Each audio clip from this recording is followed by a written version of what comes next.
To our top story now, Japan's unemployment rate hit a record high in July as employers coping with the worst recession since World War II/jobs, Doug.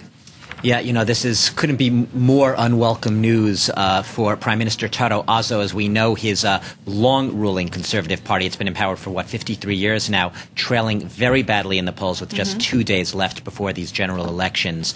We basically spoke earlier with Global Radio Network's correspondent in Tokyo, Julian Ryle, and I asked him, I said, these numbers that we're seeing this morning are a lot worse than even the pessimists had expected.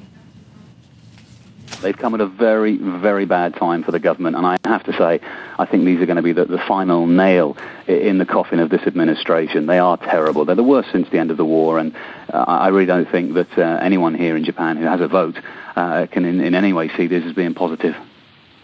And Julian, it's Doug Herbert here in Paris.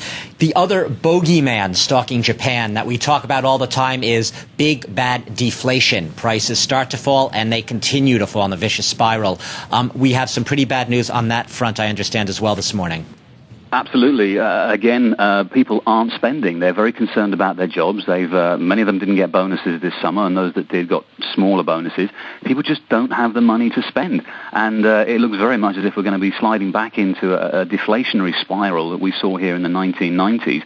And Goldman Sachs have just released some figures, and they say they don't really see any positive news on that for the foreseeable future, and that's at least a couple of years.